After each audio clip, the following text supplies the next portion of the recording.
Olá, seja bem-vindo à nossa Escola de Profeta Rema 2.0. Muito obrigado por você ter chegado até aqui, que Deus possa te abençoar poderosamente a sua vida. E hoje temos uma palavra profética de Deus ao teu coração. Estaremos falando sobre Salmos de número 6, verso 6, aonde o salmista vai dizer assim: estou cansado do meu gemer, toda noite faço andar minha cama, molho o meu leito com lágrimas, ou com as minhas lágrimas. Como é que ele vai se pronunciar? Lembrando que até então, o Salmo de número 6, você não vai ver um homem ali completamente sentado no trono de glória. Você vai ver a pessoa do salmista Davi contando algo, se ele não contasse, ninguém saberia. Nas décadas de 70, 80 e 90, sempre ensinaram que o cristão ele não pode chorar, que o crente ele não pode estar triste, não pode chorar, porque ele é servo de Deus, não é isso? Então isso tem perdurado muito na cabeça de muitas pessoas e acaba se tornando completamente pessoas tipo um ogro na vida, que o crente ele não pode chorar porque ele é um robô. Lembrando, não é bem assim. Nós encontramos várias passagens nas Escrituras Sagradas, onde o próprio Deus vai revelar algo poderosos ali nas Escrituras Sagradas, e grandes homens de Deus passaram por dificuldade, passaram por problemas, passaram momentos difíceis nas suas vidas. É isso que nós estaremos observando sobre Salmos de número 6, no verso 6. Esse versículo é um texto mais humano, tá? E mais profundo de todos os salmos. Você pode observar isso. Aqui nós não vamos ver um rei sentado num trono cheio de glória, de forma nenhuma. Aqui veremos um homem quebrantado, cansado, ferido, chorando diante de Deus. Ou seja, Salmos de número 6, verso 6, é considerado por muitos estudiosos o primeiro salmos penitenciais, ou seja, é um salmo muito mais profundo que a gente conseguimos compreender ou entender. Por quê? Porque ele vai revelar o coração de Davi em um momento de extrema dor emocional e espiritual. Vamos lá? Salmo de número 6, no verso 6, Davi está vivendo um período de angústia profunda. O texto mostra três dores: dor espiritual, dor emocional e dor física. Ou seja, nós vemos nos versos anteriores, ou seja, se você subir um pouco, aonde ele vai dizer bem claro: minha alma está perturbada. É só você subir o texto que você vai observar isso. Os meus ossos estão perturbados. Até quando, Senhor? Ou seja, não era apenas, ou seja, tristeza, era uma crise interior completa. Faço uma pergunta: quem nunca passou por essas crises? E quem nunca teve crise como essa? Ora, por mais que a unção esteja até o pé, uma hora você vai passar por essas dores. Dores espirituais, dores materiais e dor física. O problema é que às vezes a pessoa põe a capa da santidade e ele acha que ele não vai passar por dor nenhum. Pior que vai. Porque grandes homens de Deus na Bíblia também passaram. O interessante que aqui Davi, ou seja, não esconde a sua dor como muitos santarrão faz isso. Tá? E Davi aqui ele não está escondendo a sua dor. Pelo contrário, ele não finge ser forte. O problema é que muitos colocam a capa da santidade e tenta mostrar que é forte. Não é forte, meu amigo. Uma hora as coisas vão dar ruim. A religião dos homens nos ensina: não chore. Ou seja, não chore. Mas a presença de Deus nos ensina que devemos derramar a nossa alma. Então vai de contramão a religião dos homens. E isso é muito mais forte do que a gente consegue compreender e entender. Por quê? A profundidade no hebraico da expressão faço andar a minha cama. Por que Davi fala isso? faço andar a minha cama. Será que ele está movendo a cama dele de um lado para o outro? Não. Vamos dar uma olhadinha no texto. Ou seja, no hebraico possui a ideia de inundar, transbordar, encher por completamente. Davi está usando uma hipérbole, ou seja, poética, para demonstrar a intensidade do seu sofrimento. Ele não está exagerando, ele só está usando uma hipérbole para mostrar o quanto profundo estava ali a situação dele. Ele está dizendo: eu choro tanto que a minha cama virou um rio. Isso mostra que Deus não ignora as lágrimas e nem o silêncio dos seus santos. O choro de Davi não era, ou seja, algo comum, era algo que vinha realmente do fundo da alma dele.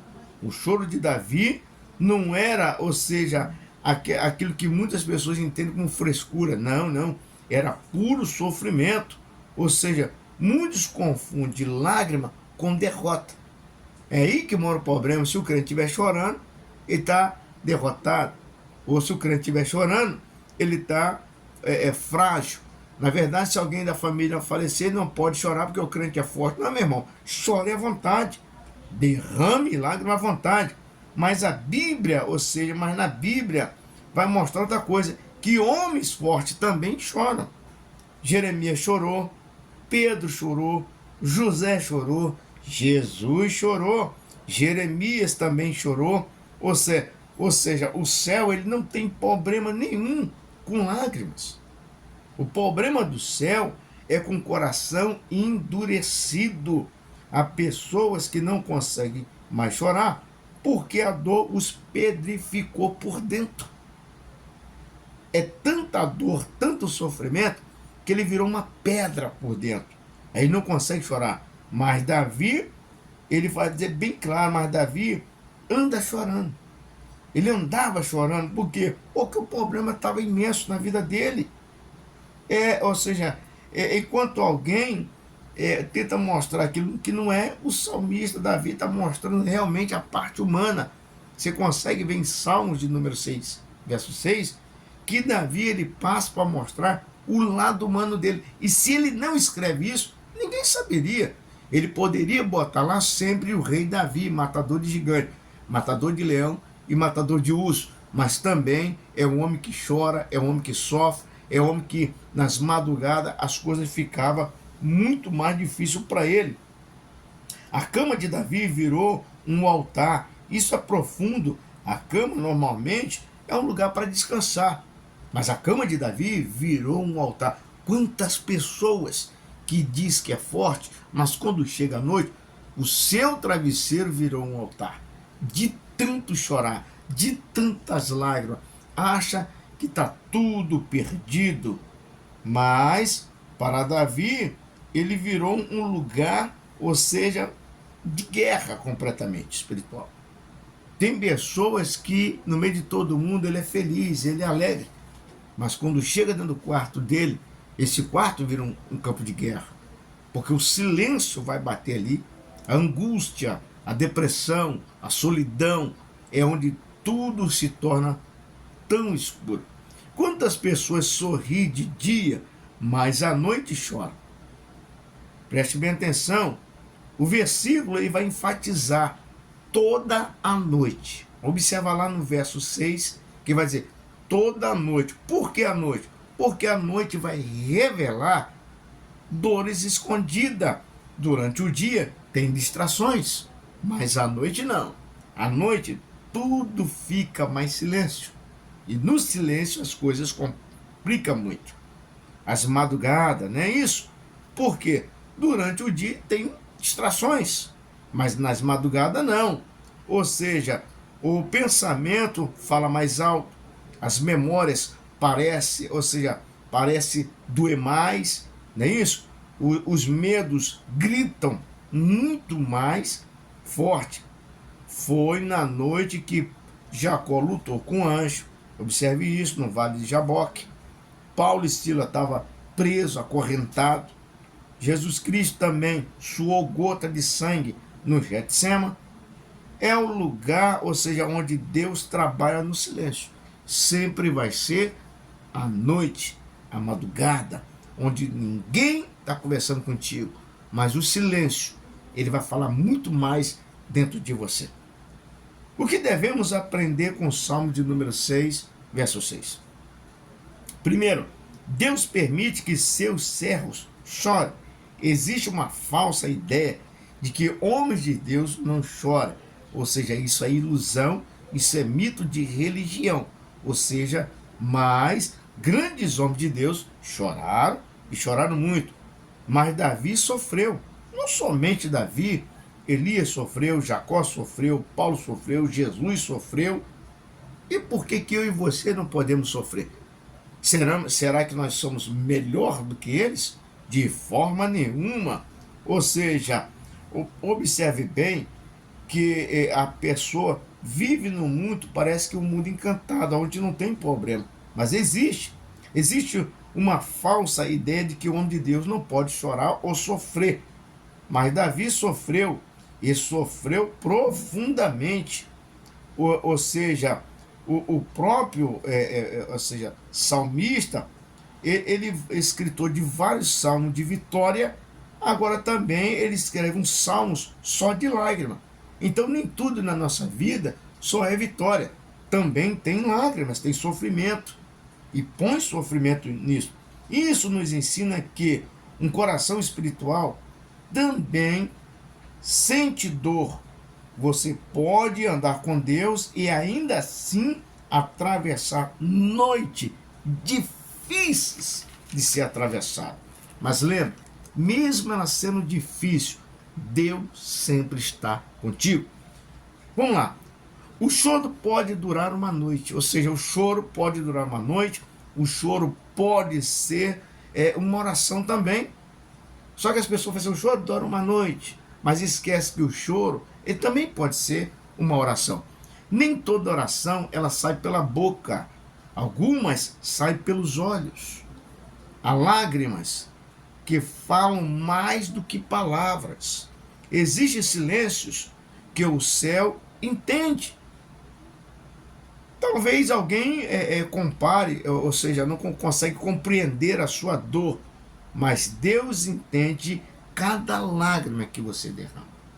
Então, nem sempre a oração vai ser feita por palavras. Tem pessoas, quando ele dobra o joelho, nem força para falar ele tem, mas a alma se derrama, se desmancha, e Deus entende cada lágrima dessa. Lembra disso? Ana estava chorando com lágrimas em cima do altar, enquanto o sacerdote olhou para ela, achou que ela estava embriagada, mas na verdade não. A alma dela estava sendo derramada diante do altar ali de Deus. E Deus em nenhum momento brincou com o sentimento de Ana. E não vai brincar também com o seu sentimento. Deus vê as lágrimas escondidas, Davi chorando sozinho no quarto. Mas Deus estava vendo. E isso aí é poderoso, porque existem lágrimas públicas e existem lágrimas secretas.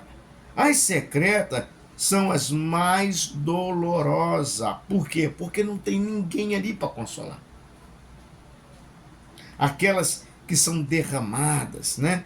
Ou seja, no travesseiro, no banheiro, na madrugada, quando ninguém percebe, mas o Senhor Deus, Ele vê todas essas suas lágrimas. Receba a palavra profética para o teu coração. Receba uma palavra profética para a tua vida, para o teu coração, para o teu ministério. Observe bem, né, a revelação poética, a revelação também profética das lágrimas. Na cultura hebraica, lágrima tinha um valor espiritual. Os judeus entendiam que as lágrimas sinceras revelam, ou seja, o que estava escondido no coração, quebrantamento da alma. Por isso os Salmos de número 56, verso 8, vai dizer assim: põe as minhas lágrimas no teu ódrio. O ódrio era um recipiente usado para guardar lágrimas preciosas. A revelação aqui é impressionante, guarde isso. Deus considera suas lágrimas algo tão precioso, mas tão precioso. O homem, ele pode até desprezar a tua lágrima, mas Deus as recolhe e recolhe para guardar, porque cada lágrima dessa aí, quando ela é sincera e verdadeira, ela fala muito. Há momento em que a alma fica tão cansada que as palavras acabam. Davi, ele reconheceu isso. Davi também chegou nesse ponto. Mas existe algo muito lindo aqui, mas muito lindo mesmo. Ele não abandonou Deus na dor. Ele levou a dor para Deus.